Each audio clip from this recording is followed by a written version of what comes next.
दोस्तों, नमस्ते, प्रणाम, स्वागत है आपका यूकी बोयासु ब्लॉग। आज का सफ़र है हमारा स्कूल की तरफ से। हमारे स्कूल का नाम GIC रस्ती है। हमारा टूर देवलगढ़ का है। देवलगढ़ में राजराजेश्वरी माता का मंदिर है और गौरी देवी का टेम्पल भी है। हमारा टूर रस्ती गांव से देवलगढ़ की और देवलगढ़ से माँ बुंखाल कालिंका तक का है।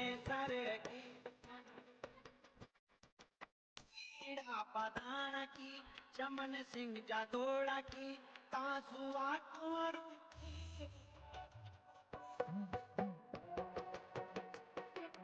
माता मेणावाती अरे पिता की हेमंता की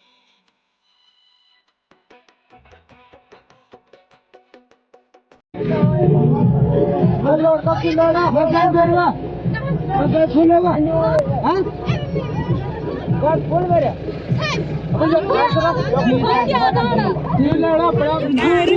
थोड़ी थोड़ी धूप भी खिल चुकी है और टाइम भी 8 बज चुके हैं सुबह के।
काम हेलो भाई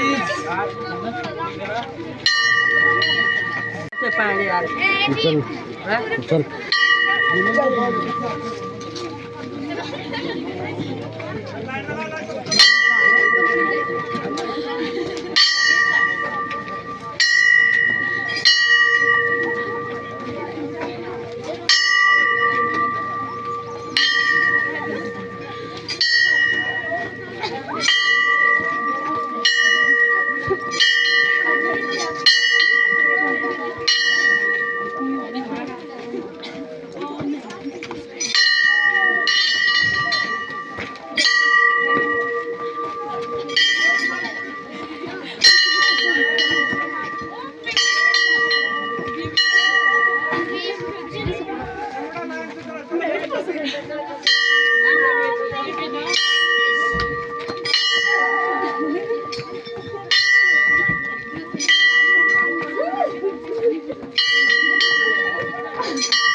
अभी राजराजेश्वरी माता का मंदिर 100 मीटर दूर है यहाँ से।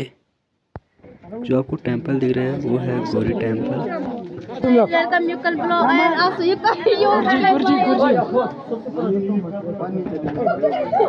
भाई तुम बे हम क्या आए का तुम्हारा मार दियो।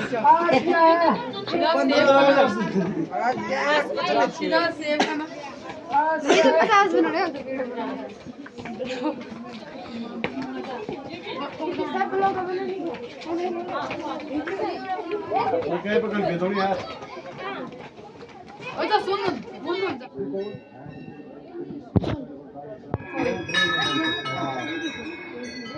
या गेन लागे मा आँखा दिसु तो मानु म हरा तो मल ढंग से हेड चलाओ।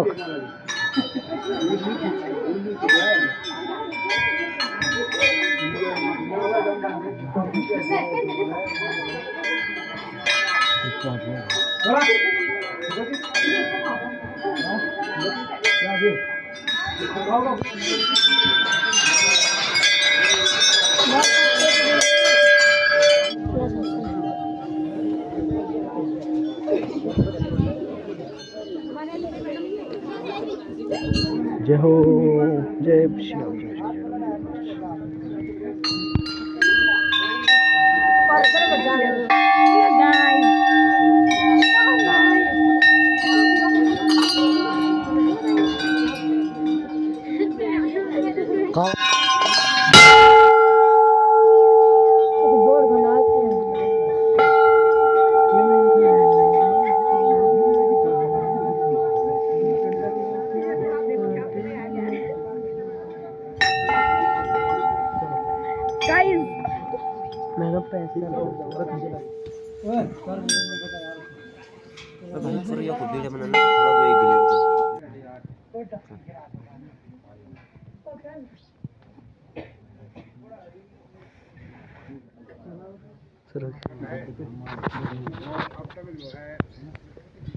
विद्यालय जा चुके 15-16 विद्यालय।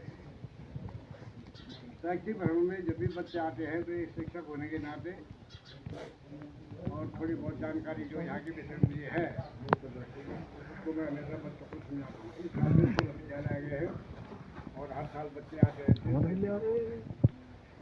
आप जब कहीं भी जाते हो, ये तो शैक्षिक भ्रमण सरकारी ओर से, लेकिन आप जब कहीं भी भ्रमण करते हैं बेटा तो उस स्थान के विषय में जानकारी जरूर लेनी चाहिए। ठीक है, इसलिए जो मैं प्रयास करूंगा कि आपको जो मुझे जानकारी में आपको देवलगढ़ गढ़वल गाँव बेटा एक दिलगोड़ क्या बोल रहे दिलगोड़, दिल माने हृदय, गोड़ माने गढ़। ऐसा गढ़ जो राजा को प्रिय था, जो प्रजा को प्रिय था, जो सबको प्रिय था, उस स्थान का नाम दिलगोड़। और कुछ लोग गढ़वाले में इसको जूलगढ़ बोलते हैं। जूलगढ़ मतलब बेटा छोटा मंदिर। और इसी को जो हम हिंदी में बोलते तो देवल हो जाता है। देवल का मतलब है छोटा मंदिर।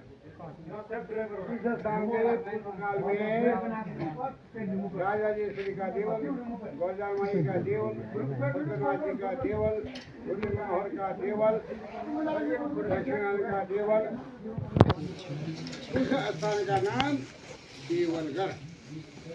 ठीक है, ये भी किंवदंती पाई जाती है इतिहास में कि कांगड़ा हिमांचल से आए किसी राजा देवल ने इस स्थान पे शक्ति उपासना की थी,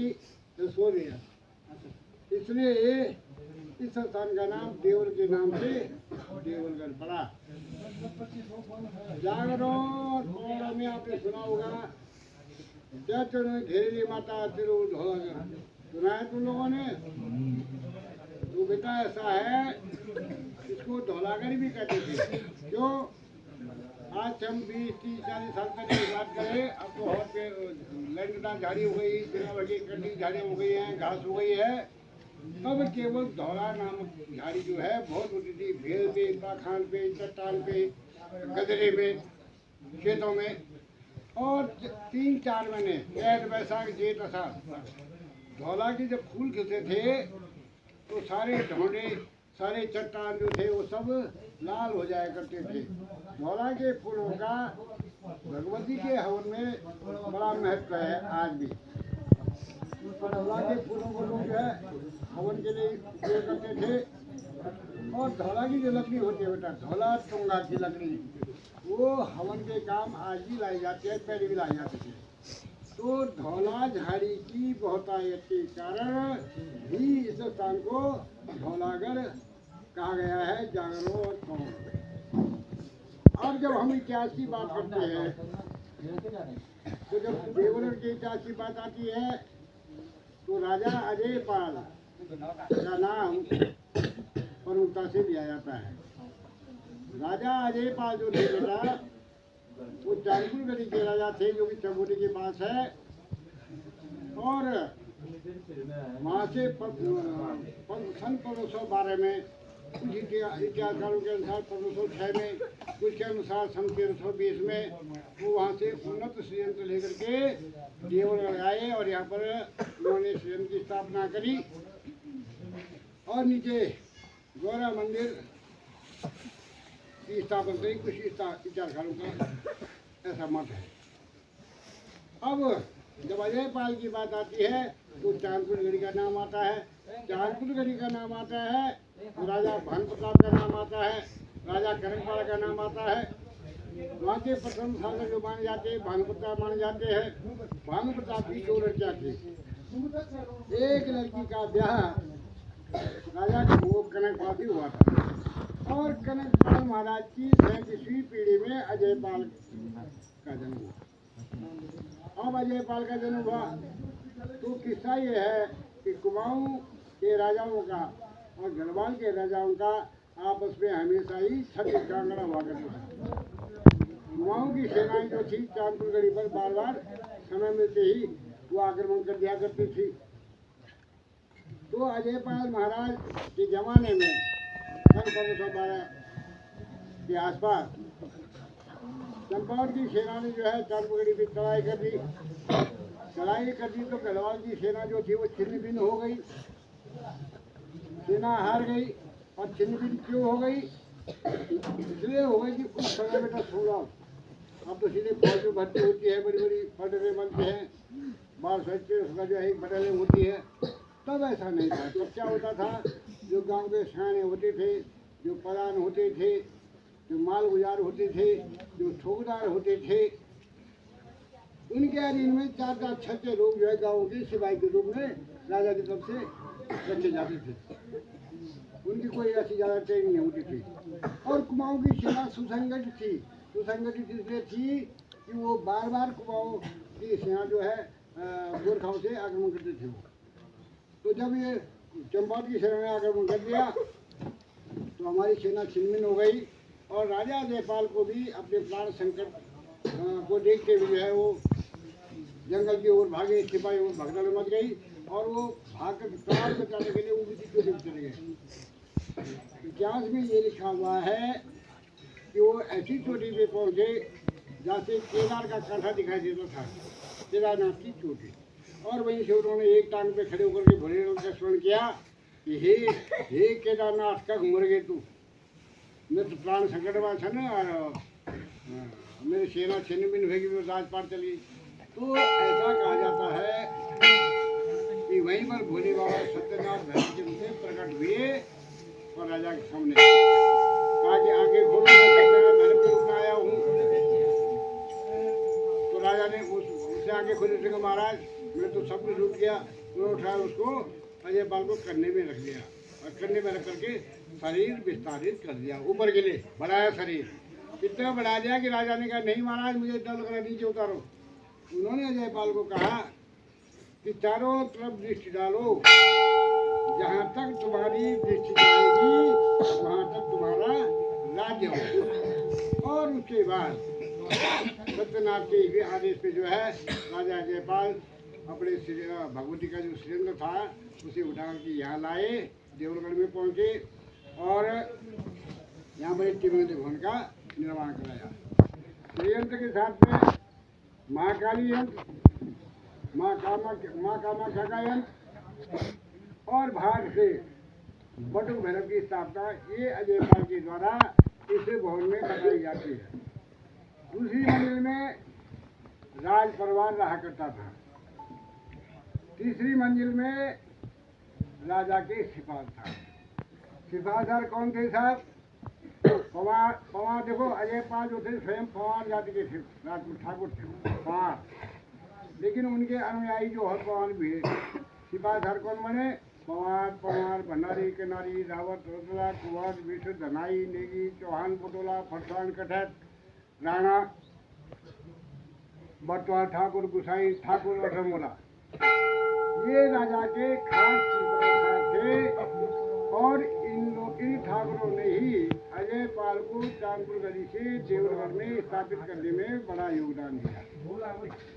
और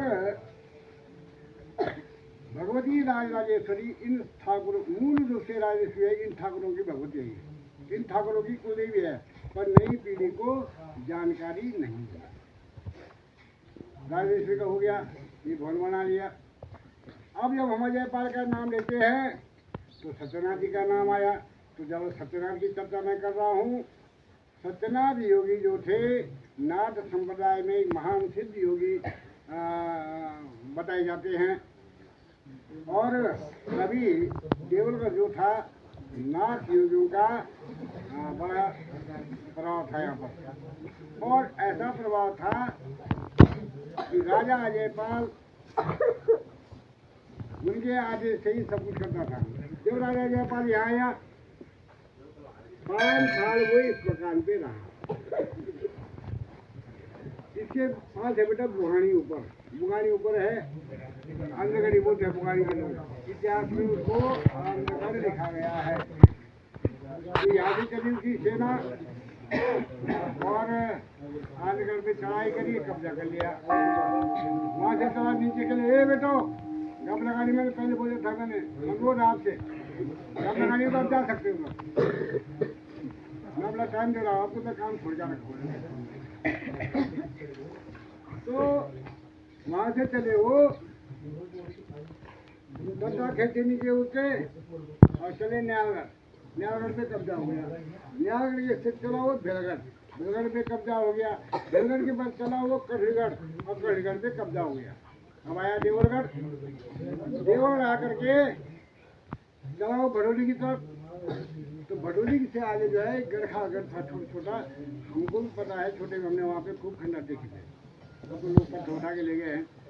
और वहाँ पर कब्जा करने के बाद छोड़ा वो नीचे। और हरक सिंह रावत जी का नाम आपने सुना होगा, उनके गांव गहर के लिए, उसको इतिहास में गहरगढ़ कहा गया है। और वहाँ से चला वो श्रीनगर के लिए, लेकिन श्रीनगर नहीं था, गढ़ था सिरकोट। इतिहास में लिखा है सिरकोटगढ़। अब सिरकोटगढ़ पे कब्जा हो गया। उसके बाद राजा जो है उसे देखा कि आगे समतल जमीन है और राज्य विस्तार होगा। हुआ क्या, ये इतिहास में लिखी हुई बात बता रहा हूँ मैं आपको। ऐसा कहा गया है कि राजा बड़ा शिकारी प्रवृत्ति के थे। वो अपने कुत्ते को लेकर के गए वहाँ, जो श्रीनगर बटवार में बेटा, वहाँ पूरी बेर थी, पहले बेर की झाड़ी, और वहाँ शिकार के लिए कुत्ते के साथ चले गए। बेर की झाड़ियों में कुत्ते को खरगोश ने मार दिया। तो राजा बड़ा विदित हो गया, घर आ गया, उसने कहा क्या हो गया।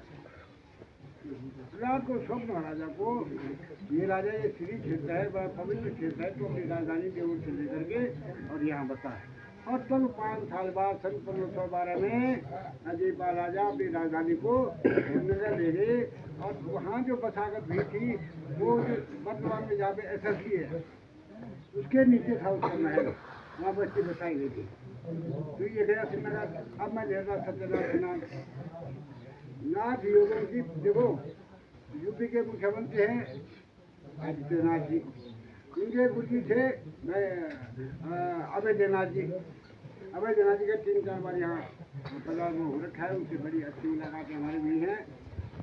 तो सत्यनाथ योगी का बड़ा प्रभाव था। कभी समय था जब तक ये लोग 13 वर्ष मेरे गृहस्थी नहीं बने, तब तक नाथों के जो के नाम होते हैं उनको साक्षात शिव माना जाता है, साक्षात भैरव माना जाता है। उनकी चरणों की धोले जाते हैं। हमने भी देखा है करीब लगभग 50 साल पहले। 73 साल की मेरी उम्र है। लेकिन जब ये लोग गृहस्थी हो गए तो इनका ध्यान जो है बचपन में तब से कमर बच्चों पर ज़्यादा था, इसलिए जो है इनका महत्व थोड़ा घटा है। लेकिन अब देखो, अजय पाल के जमाने में नाथ संप्रदाय का कितना बड़ा परिवर्तन था कि स्वयं राजा जयपाल सन 1518-19 के बीच में नाथ बन गया, कुंडलधारी योगी बन गया। और तब जो है उनको नाथ योगी कहा गया है, अजय पाल नाथ। कई बार जगह हम पढ़ते हैं इतिहास में अजय पाल नाथ भी उनको लिखा गया है। इतना बड़ा प्रभाव था कि पहले बद्रीनाथ को बद्रीनारायण कहा जाता था, केदारनाथ को केदारनारायण कहा जाता था, रुद्रनारायण को रुद्रनाथ कहा जाता था, तुंगनाथ को तुंगनारायण कहा जाता था, गोपीनाथ को गोपीनारायण कहा जाता था।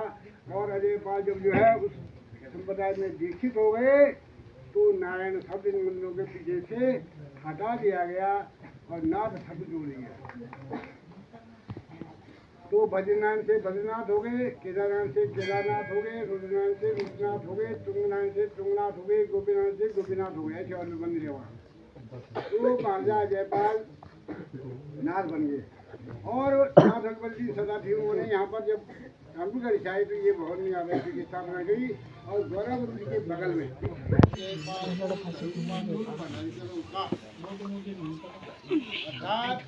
अजय पाल राजा के द्वारा जो हुआ था, सुनो, कामेशी ललिता बाला बाला बाला त्रिपुरा सुंदरी त्रिपुर भैरवी त्रिपुर माली महत्व सुंदरी षोडशी राजराजेश्वरी श्री विद्या आदि सभी के नाम है।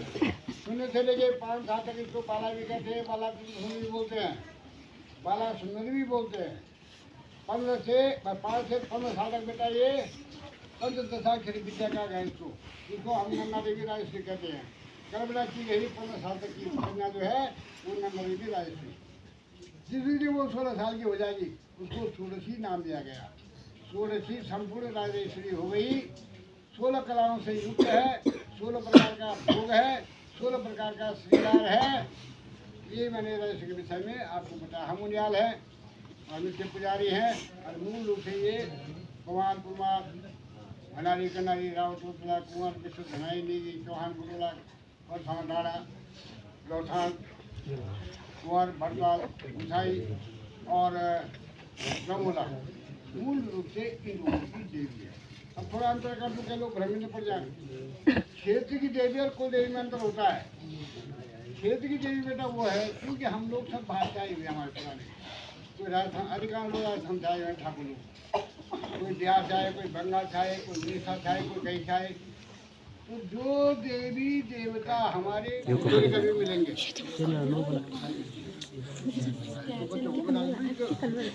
जितना हमने बोला तो तुम याद रखोगे, घर में जाके देखोगे तो फिर अब सुनो। अब मेरे फोटो की बात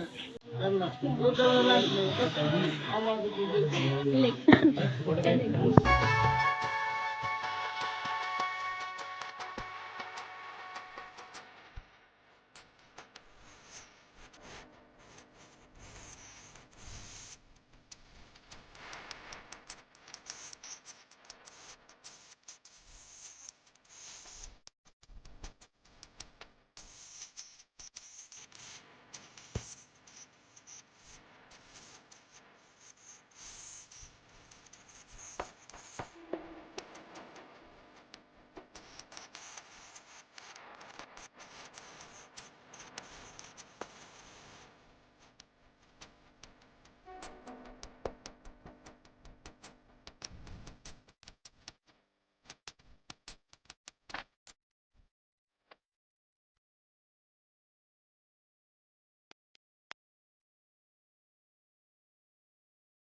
जय भैरवनाथ।